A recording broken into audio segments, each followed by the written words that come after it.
जो कलीसिया वचन में शिक्षित नहीं है वो कलीसिया कभी भी परमेश्वर के साथ नहीं चल सकती। जब यीशु मसीह ने शैतान को हराया और शैतान ने कहा कि अगर तू परमेश्वर का बेटा है तो इन पत्थरों को बोल ये रोटियां बन जाएं, तो उस समय परमेश्वर को सबसे ज्यादा अगर किसी चीज की जरूरत थी तो वो पैसा, कोठियां नहीं थी। 40 दिन की भूख लगी थी तो परमेश्वर को रोजों के बाद खाना चाहिए था, तो शैतान ने खाने में परमेश्वर को परखा। तो परमेश्वर ने जब शैतान को कहा कि शैतान, लिखा है कि इंसान केवल रोटी से नहीं परंतु परमेश्वर के मुंह से निकले एक एक वचन से जीवित रहेगा, तो आपको यह बात मालूम होनी चाहिए कि शैतान ने भी, जब परमेश्वर का वचन शैतान के मुंह पर मारा गया तो शैतान के अंदर भी हिम्मत नहीं थी कि वो परमेश्वर के वचन को कह सके नहीं ये झूठ है, नहीं ऐसा नहीं होता। आप नोटिस करेंगे शैतान ने एक भी बार ऐसा नहीं कहा। उसने क्यों ऐसा नहीं कहा? क्योंकि शैतान भी ये बात जानता है कि परमेश्वर के वचन की अथॉरिटी का सामना शैतान कभी नहीं कर सकता। जिसके पास अगर परमेश्वर का वचन है और उसने अपने दिल में उसे अपना लिया है और वो उस वचन को पानी देता और उसकी रक्षा करता है और समय पर बहकता नहीं है, तो वचन ये कहता है कि शैतान उस व्यक्ति का सामना कभी नहीं कर सकता और उसके ऊपर अपना अधिकार कभी नहीं रख सकता। एक कलीसिया जिसमें चंगाई का काम होता हो लेकिन वचन की शिक्षा ना हो सकता है वो लोग अपने चमत्कार को तो पालें लेकिन शैतान से हार जाएं। क्योंकि जब शैतान परमेश्वर के सामने आया तो यीशु मसीह ने यह नहीं कहा कि शैतान, थोड़े दिन पहले आकाशवाणी हुई थी, जब मैं बपतिस्मा लेकर पानी के ऊपर आ रहा था तो मेरे ऊपर शारीरिक रूप में पवित्र आत्मा उतरा था, आकाशवाणी हुई थी कि ये मेरा प्रिय पुत्र है, मैं इससे बहुत खुश हूं। आपके जीवन में जितने मर्जी चमत्कार हुए हों वो आपके विश्वास को बढ़ाते हैं, वो आपको परमेश्वर के साथ करीब कर देते हैं, उसकी पावर का स्वाद आप चख लेते हैं। लेकिन शैतान को हराने के लिए चमत्कार जरूरी नहीं है, शैतान को हराने के लिए परमेश्वर का वचन जरूरी है। क्योंकि वचन का सामना वो कभी नहीं कर सकता, वचन की अथॉरिटी के सामने वो घुटने टेक देता है। इसीलिए जो कलीसिया वचन में शिक्षा पाती है और वचन में मजबूत होती है वो शैतान के आगे कभी घुटने नहीं टेकती। और परमेश्वर ने कहा तुम्हारे पांवों के नीचे से मैं शैतान को शीघ्र ही कुचलवा दूंगा, यानी तुम्हारे जीवन में वो कोई काम नहीं कर पाएगा। यीशु मसीह ने कहा एक बीज बोने वाला बीज बोने के लिए निकला, कुछ बीज मार्ग के किनारे गिरे और शैतान ने उन्हें उठा लिया। तो बाइबल में लिखा है मरकुस 5 उसकी 1 से 20 आयत में एक दुष्ट आत्मा वाले व्यक्ति का जिक्र आता है। वचन कहता है कि यह दुष्ट आत्मा इतनी गहरी थी, इतनी बड़ी थी इसके अंदर, यीशु मसीह के सामने तो वो जीरो थी, यीशु मसीह ने सेकंड्स में निकाल दिया था। लेकिन उस दुष्ट आत्मा के कारण लिखा वो बेड़ियों और सांकलों से बांधा गया और लिखा वो उसे तोड़ देता था। तो वचन कहता है कि फिर उसको कब्रों में रहने के लिए भेज दिया, घर से निकाल दिया। तो वचन कहता है कि वहां पर भी वो अपने आप को पत्थरों से घायल करता, कब्रों में रहता, चीखता चिल्लाता और पागलों की तरह नंगा रहता था। और बाइबल कहती जब प्रभु यीशु मसीह वहां पे गए तो यीशु मसीह उससे पहले कभी मिले नहीं थे, लेकिन जैसे ही उसने जीसस को देखा उसके पांव पर आकर कहता कि हे परम प्रधान परमेश्वर के पुत्र, हे परमेश्वर तेरा मुझसे क्या काम, मुझे पीड़ा ना दे।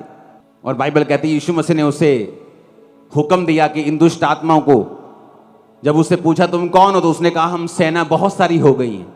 यीशु मसीह ने निकाला और उसने कहा ठीक है हम निकल जाएंगी, हमें सूरों में भेज दे।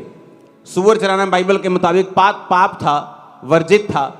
तो परमेश्वर ने कहा ठीक है जहां वचन टूट रहा है शैतान वहां जा सकता है लीगली, कि चला जा। और बाइबल कहती पूरा सूअरों का झुंड जो था वो नदी पर, झील पर जा पड़ा और अंदर डूब गया और मर गया। सभी नगर को बुला लिया कि देखो भी एक आदमी आया है, उसने एक पागल को चंगा कर दिया और उसमें दुष्ट आत्माएं थी। और यीशु ने कहा, वो दुष्ट आत्माओं ने बोला कि हमें सूरों में जाने दे, तो उसने कहा चली जाओ। और सूअर सारे पागल हो गए और एकदम से नदी में झील में जा पड़े और मर गए। पूरा नगर इकट्ठा हो गया कि वो आदमी जो मालूम होता है कि इस एरिया में एक पागल आदमी रहता है, चरवाहे आते उसको देखते थे, लोग आते जाते शहर के अंदर बाहर उसे देखते थे, तो मशहूर पागल था वो। तो जब उस पागल को लोगों ने आकर यीशु मसीह के पास बैठे हुआ, कपड़े पहने हुए, सचेत बिल्कुल अलर्ट बैठा देखा तो बाइबल कहती वो बहुत ही हैरान हुए। एक ऐसा जीवित बाप, एक ऐसा सर्वशक्तिमान उद्धार करता परमेश्वर आपके बीच में आया हो और एक प्रत्यक्ष रूप में इतना बड़ा चमत्कार परमेश्वर ने दिखाया हो। वो पागल जो सालों से वहां था कोई उसको ठीक नहीं कर सका, उसके घर वालों ने वाह लगा के देख ली होगी, लेकिन वचन कहता है कि प्रभु यीशु मसीह वहां पे आते हैं और उसको ठीक करते हैं। और वो उसको सचेत बैठा देकर, कपड़े पहना देकर, वो लोग उससे स्वीकार नहीं करते प्रभु यीशु मसीह को, बल्कि ये कहते हैं हमारे सीवानों से, हमारी सीमा से, हमारे शहर से क्या कर तू चला जा कहते।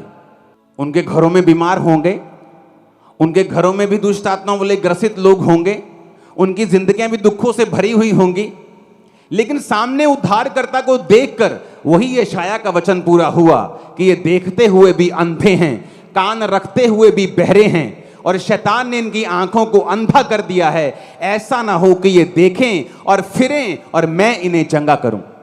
कौन सा आत्मा था जो उस समय काम करता था? बाइबल कहती है मरकुस 3 उसकी 1 से लेके 6 आयत में कि यीशु मसीह एक आराधनालय में गए सबत के दिन। वहां एक मनुष्य था जिसका हाथ सूख गया था।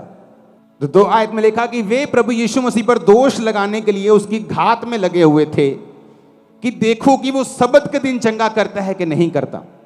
यीशु ने सूखे हाथ वाले मनुष्य से कहा बीच में खड़ा हो, और उनसे कहा क्या सबत के दिन भला करना उचित है या बुरा करना, प्राण को बचाना या मारना? परंतु वो चुप रहे।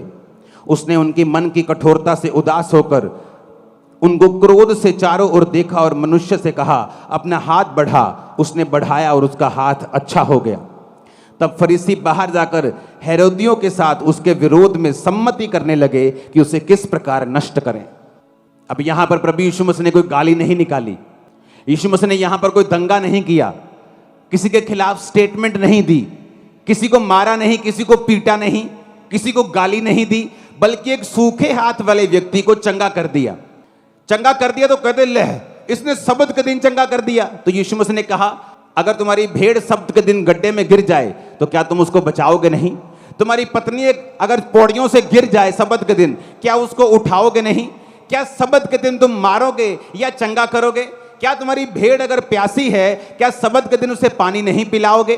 तो वचन कहता है ये चमत्कार अपनी आंखों से देखकर भी, अपनी आंखों के सामने एक सूखे हाथ वाले व्यक्ति को चंगा होते हुए देखकर भी बाइबल कहती है वो बाहर जाके ये प्लान करने लगे कि यीशु मसीह को किस प्रकार से नष्ट किया जाए, ताकि वो वचन पूरा हो कि इनकी आंखें शैतान ने क्या कर दी हैं? अंधी कर दी हैं। ये आंखें रखते हुए भी अंधे हैं, ये कान रखते हुए भी बहरे हैं।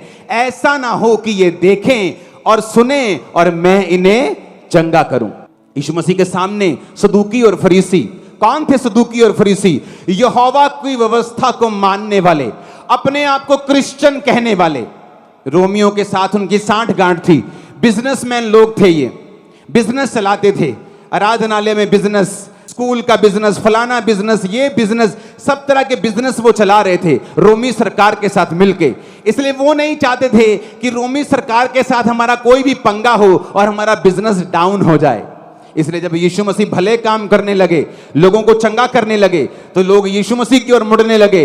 जब यीशु मसीह ने पापों के मन फिराने का प्रचार करने लगे तो वो जीसस की ओर फिरने लगे और वो जीसस को नाश करने का कारण ढूंढने लगे, अपनी आंखों से देखते हुए भी कि परमेश्वर इसके द्वारा चंगा कर रहा है, ये परमेश्वर का बेटा है, इसके द्वारा लंगड़े चंगे हो रहे हैं, सूखे हाथ वाला व्यक्ति चंगा हो रहा है। लेकिन फिर भी वो उसे अपनी सीमाओं से भेजना चाहते थे, फिर भी वो उसको मारना चाहते थे, ताकि यशाया का वचन पूरा हो।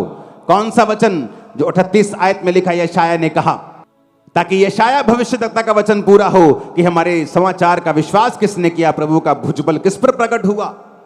इस कारण वो विश्वास न कर सके, क्योंकि यशाया ने यह भी कहा है कि उसने उनकी आंखें अंधी और उनका मन कठोर कर दिया। ऊंची आवाज में हालेलुया बोलो। कितनी हैरानी वाली बात है कि इतने बड़े चमत्कारों को देखकर भी ना तो सदूकियों की आंखें खुली, जो बड़े बड़े चोगे, बड़े बड़े कपड़े डालकर फिरते थे, ना तो अन्य जातियों की आंखें खुली जो कहते थे कि यीशु मसीह हमारी सीमा से तू बाहर चला जा, क्योंकि वचन पूरा हुआ कि वो आंख रखते हुए भी अंधे हैं। वचन कहता है मरकुस 8 उसकी 1 से 13 आयत हम पढ़ेंगे।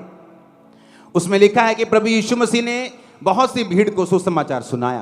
पहली आयत में लिखा है उन दिनों में बड़ी भीड़ इकट्ठी हुई और उसके पास कुछ खाने को नहीं था, तो चेलों को बुलाकर यीशु ने कहा मुझे इस भीड़ पर तरस आता है ये 3 दिन से बराबर मेरे साथ हैं और इन्होंने कुछ भी खाया नहीं है। यदि मैं इन्हें ऐसे ही भेज दूं तो ये भूखे मार्ग में थक कर रह जाएंगे, क्योंकि ये बहुत दूर से, इनमें से कुछ लोग बहुत दूर से आए हैं। वचन कहता है कि यीशु ने कहा, तुम्हारे पास कितनी रोटियां हैं? उन्होंने कहा 7। तो थोड़ी मछलियां भी उनके पास थीं। तो बाइबल कहती है परमेश्वर ने लोगों को बैठने की आज्ञा दी, प्रार्थना की, और वो रोटियां जो 7 थीं वो 4000 पुरुषों ने, 4000 पुरुष का मतलब है कि कम से कम वहां 16-17 हजार लोग थे। वहां बच्चे भी थे, बुजुर्ग भी थे, औरतें भी थी, सिर्फ पुरुष 4000 थे। तो उन 7 रोटियों से इतना बड़ा मिरेकल हुआ और मछलियों से कि इतने लोगों ने खाना खाया, और बाइबल कहती वो खाकर तृप्त हो गए, और चेलों ने शेष टुकड़ों से 7 टोकरे भरकर उठाए। 10 आयत में लिखा, वो तुरंत अपने चेलों के साथ नाव पर चढ़कर दलमनूता प्रदेश को चला गया, और फरीसी आकर उससे वाद विवाद करने लगे और उसे जांचने के लिए कोई स्वर्गीय चिन्ह मांगा। उसने अपनी आत्मा में आह भरकर कहा, इस समय के लोग चिन्ह क्यों ढूंढते हैं? मैं तुमसे सच कहता हूं, इस समय के लोगों को कोई भी चिन्ह नहीं दिया जाएगा। इमेजिन करो कि यहां 7 रोटियां पड़ी हैं और थोड़ी सी मछलियां पड़ी हैं, और प्रार्थना की जाती है और लोगों को खिला दी जाती है। इससे बड़ा मिरेकल आपने नहीं सुना होगा। कोई ढाबा नहीं था, पैसे नहीं थे, लेकिन यीशु मसीह ने, बाइबल कहती, प्रार्थना की और लोगों को खिला दिया। मोल नहीं लिया, लंगर बनाने नहीं चले गए, ऐसे ही खिला दिया लोगों को। और बाइबल कहती जब वो लंगर खिला के वापिस आए प्रभु यीशु मसीह, तो सदूकी कहते कोई चिन्ह दिखा, साडे मुर्दे नूं जिंदा कर दे, साडे लंगड़े नूं चंगा कर दे। तो यीशु मसीह आह भरी उसने कि अंधो, गूंगो, बहरो, क्या तुम नहीं जानते मैं क्या करके आया हूं? क्या तुम नहीं जानते कौन से चमत्कार हुए हैं? तुम्हें एक भी चिन्ह नहीं दिया जाएगा कि अगर एक घंटे में अभी लंगड़े चलेंगे और अंधे देखेंगे, और सुबह कोई मूर्ख उठेगा यूट्यूब पे बोलेगा कि ये साडा करके दिखाओ। आप मेरी बात समझ रहे कि नहीं? यीशु ने कहा, तुम सदूकियों, फरीसियों, आंख रखते हुए भी अंधों और कान रखते हुए बहरो, तुम्हें कोई भी चिन्ह नहीं दिया जाएगा। चरवाहों ने इसलिए भगा दिया क्योंकि बाइबल के खिलाफ काम कर रहे थे, बिजनेस खत्म हो जाता उनका।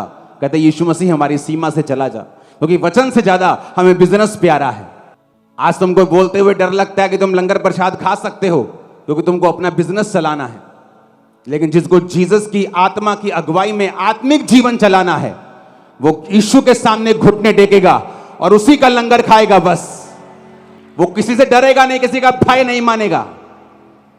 लेकिन अगर तुमको दुनिया को भी खुश करना है और अंत के दिन में जब न्याय का समय होगा, जीसस कहेंगे, मुझे तुम पर शर्म आती है कि तुमने लोगों के सामने मेरा इकरार नहीं किया। और वो तुमसे और मुझसे कहेगा, हे धन्य लोगों, दाहिने हाथ जाओ उस स्वर्ग में जो तुम्हारे लिए और तुम इन खुदा के दूतों के लिए तैयार किया गया, जो उसके सही काम करते थे। वो हमें कहेगा। ये जीवन कितने साल का है? 70, 80, 90, 100, 120? बस किसी ने 40 बिता लिए हैं, किसी ने 50, किसी ने 20, किसी ने 60। कितने सालों के रह गया? वहां लाखों करोड़ों साल जिया जाएगा। या तो शर्मिंदगी में कि हमने खुदा का नाम नीचे पूरी तरह से लिया नहीं, क्योंकि हमें अपने काम धंधे करने थे, हमें अपने सिस्टम चलाने थे। और कोई कहेगा, परमेश्वर मैंने किसी सिस्टम की परवाह नहीं की, मैंने तेरे वचन की परवाह की है। और जीसस ने कहा, छोटे झुंड मत डर, तुझे सबसे बड़ा करूंगा, सबसे ब्लेस करूंगा और सबसे आशीषित करूंगा। आंखों के अंधों और कान रखते हुए बहरो, तुम्हें दिखाई नहीं दे रहा है। इमेजिन करो, इतना बड़ा चमत्कार होता तो चरवाहे कहते, प्रभु सूअर चराना पाप है क्या? आज से हम छोड़ते हैं, तू हमारा मालिक है, तू हमारा परमेश्वर है, तू जीवित परमेश्वर है। हम गाय पाल लेंगे, भेड़ पाल लेंगे, हम पे दया कर, हमारे पापों को माफ कर। ये सारे सूअर मर जाएं, बेच देंगे इनको, आगे से धंधा नहीं करेंगे ये वाला। लेकिन उन्होंने ऐसा नहीं कहा। सदूकी फरीसी क्यों चिढ़ते थे? क्योंकि उन्हें आराधनालय के अंदर कबूतर बेचने थे, आराधनालय के अंदर गाय बेचनी थी, कमीशन रखनी थी कि तेरा कबूतर 50 का 500 का बिकेगा, 250 मेरा और 250 तेरा। इसलिए जीसस क्राइस्ट ने आते ही कोड़े मारे थे उनको और भगा दिया था वहां से। जब किसी को बिजनेस करना होता है, वो भी जीसस के वचन को पब्लिकली एक्सेप्ट नहीं करता। और बाइबल कहती है, उन लोगों ने जीसस को कहा, हमारी सीमा से चला जा, हमारे घर से चला जा, हमारे मोहल्ले से चला जा, क्योंकि हम सब सूअर चराते हैं, ऐसा ना हो कि हमारे मर जाएं। उन्होंने साल्वेशन का इनकार कर दिया और अपने पैसों को रख लिया। और वचन कहता है, श्रापित हो क्योंकि तुम्हारे पैसों को काई खा गई, तुम्हारे नोटों को काई खा गई, तुम्हारे बिजनेस को शैतान खा जाएगा, काई खा जाएगी। लेकिन जिन्होंने धन कमाया है, आत्मिक धन कमाया है, भक्ति कमाई है, ऊपर यही करेंसी काम आने वाली है। हमें नीचे पैसा चाहिए, लेकिन ऐसा कलंकित पैसा नहीं चाहिए जो परमेश्वर का इनकार करके आया हो। पैसा चाहिए, काम करना है, छत डालनी है, सुसमाचार फैलाना है, टीवी पर प्रचार करना है, चाहिए, लेकिन इस तरह से नहीं चाहिए कि आप यीशु मसीह के वचन का इनकार कर दें। यीशु मसीह ने कहा, क्या तुम नहीं जानते कि तुम शैतान और परमेश्वर दोनों के मेज के साझी नहीं हो सकते? क्या तुम नहीं जानते कि तुम मसीह के साथ बलियाल का क्या रिश्ता, अंधेरे का उजाले के साथ क्या रिश्ता? क्या तुम नहीं जानते? लेकिन वचन कहता है, अपनी आंखों के सामने लोगों को चंगा होते हुए देखकर भी, अपनी आंखों के सामने बीमारियां जाते हुए देखकर भी, उद्धार पाता हुआ देखकर भी वो आंखों के अंधे, वो कानों के बहरे वैसे ही बने रहे। जीसस ने कहा, 40 आयत में फिर से पढ़ेंगे कि ऐसा ना हो कि वो आंखों से देखें और मन से समझें और फिर जाएं, यानी उनका माइंड फिर जाए, यानी वो तौबा कर लें और मैं उन्हें चंगा कर दूं। हमारे बीच में ऐसे कितने जवान हैं जिन्होंने नशा छोड़ा है? हाथ खड़ा करो जरा, ये देखो, खड़े हो जाओ जरा, आराम से, बिना शोर किए। सुनो मेरी बात, आज अगर पंजाब में कोई नशे की बात भी कर देना कि नशा छुड़ावांगे जी, लोग उसको हीरो बना देते हैं, चाहे नशे एक बंदे का ना छुड़ाया हो। और ये चर्च पिछले 20 साल से सैकड़ों, हजारों, लाखों लोगों का नशा छुड़ा चुकी। ये आज की पब्लिक है सिर्फ, इसमें से सैकड़ों लोग हैं नशा छोड़ के कनाडा की ब्रांच संभाल रहे हैं, यूके की ब्रांच संभाल रहे हैं, यूएसए में हैं, दिल्ली में हैं, बॉम्बे में हैं, बॉलीवुड में जा चुके हैं नशा छोड़ के। जीसस ने कहा, एक शैतान और एक परमेश्वर की ओर से जो होता है कैसे पहचान सकते हो? क्योंकि उसके अंदर से मौत निकलेगी, मार देंगे, गाड़ देंगे। और जो जीसस का व्यक्ति होगा वो बोलेगा, चंगे हो जाओ, आजाद हो जाओ, नशों से छूट जाओ। फर्क है ये, क्योंकि शैतान लिखा मारने, घात करने और नष्ट करने के लिए आया, और यीशु जीवन और बहुतायत का जीवन देने के लिए आया। क्या साबित नहीं हो रहा आपको? ये सबूत नहीं है तो और क्या है? अगर ये शारीरिक युद्ध होता तो एक आर्मी खड़ी करते हैं हम फिर तलवारों के साथ, लेकिन ये शारीरिक युद्ध है। शैतान को पसंद नहीं अच्छी चीजें। जीसस ने चंगा किया, कहते प्रभु चला जा। सूखे हाथ वाले बंदे को चंगा किया, कहते इसको नाश करने का उपाय ढूंढो, कोई स्कीम लाओ। जीसस ने इतने लोगों को खाना खिलाया, कहते नहीं सानू चिन्ह चाहिए। ये चिन्ह नहीं है जो देख रहे हो। क्या चिन्ह नहीं है? गवाहियां चिन्ह नहीं है? कौन सा चिन्ह मांग रहे हो? अगर ये झूठ है तो मैंने कहा एक्सपोज करो, साबित करो, जाओ देखो, घरों में जाओ, लोगों से पूछो। मैं तो हूं कट्टर क्रिश्चियन, माफ कर दूंगा, लोग जूतियों से स्वागत भी करेंगे, मैं बता रहा हूं। सब कट्टर नहीं है भाई, क्रिश्चियनिटी में अलग होता है। जो कट्टर होता है वो माफ करता रहता है, और लोगों को बताया इसके खिलाफ बोले, जो कट्टर क्रिश्चियन है इसने कुछ नहीं कहना। लेकिन जो करप्ट क्रिश्चियन है उनके खिलाफ वो कभी नहीं बोलते, उनको मालूम है इनके खिलाफ बोलेंगे जूती लेके आ जाएंगे। उन्हें बताया ये कट्टर क्रिश्चियन है, ये ना तो मुकदमा करेगा ना किसी के खिलाफ बोलेगा, तो चुप कर जाएगा, क्योंकि उसको मालूम है कि ये बोलने वाला नहीं। मुझे मालूम है मेरी सक्सेस, सफलता अगली ऊंची उड़ान जवाब देगी, ना कि मेरा मुंह जवाब देगा। हालेलुया। हजारों अगर हो ना, 100 लोग भी खड़े हो जाएं तो बड़ी बात है कि 100 लोगों ने नशा छोड़ दिया। एक कल की हेड न्यूज बन जाएगी पूरे इंडिया की, अगर किसी और ने किया होता, क्योंकि चर्च ने किया है। ऐसे कहेंगे है ना, सुनिया ही नहीं, ऐसी सानू पता ही नहीं, गल ही नहीं करनी आप इधरों सुनना। अच्छा सुनिया ही नहीं, सुनिया ही नहीं, आप बहरे हो गए, अंधे हो गए आप। हजारों लोग खड़े हुए, नहीं सुनिया ही नहीं, आप सानू पता ही नहीं। मैं भूआ दे विआह ते गया सी कल, मैनू पता ही नहीं कुछ। हालेलुया। ये खरीदे है जी इन्होंने, हाँ, हजारों लोग खड़े हैं, लेकिन ये हेड न्यूज नहीं बनेगी क्योंकि चर्च ने किए हैं। वो चर्च जो प्यार सिखा रही है, जिसने आज तक दंगा करना नहीं सिखाया, मारपीट नहीं सिखाई, माफ करना सिखाया। नशे छोड़ने कैसे हैं, पत्नी को मारना नहीं, अपने घर की इज्जत करनी, फैमिली की इज्जत करनी, अच्छा बिजनेस करो, फॉरेन में जिसने ये सिखाया उसकी न्यूज नहीं छपेगी, क्योंकि उनसे आप कुछ एक्सपेक्ट नहीं कर सकते। जिनके अंदर जो है वो वही देंगे, आपके अंदर जो है आप वही देंगे। आपकी ही इनडायरेक्टली वो टीम है जो जीसस के बारे में वहां तक भी पहुंचा रही है जहां आपका प्रीच नहीं पहुंचा सकता था। तो इसीलिए उनके लिए प्रार्थना करनी है, इसलिए उनको मारना नहीं, उन पे मुकदमा नहीं करना है। हालेलुया। कोई रील बनाने की जरूरत नहीं इंसल्टिव, कोई इंसल्ट करने की जरूरत नहीं, ऐसे जवाब देंगे। कितने लोगों ने नशा छोड़ा है, ऐसे जवाब देंगे। कितनों की आंखें चंकी हुई, ऐसे जवाब देंगे।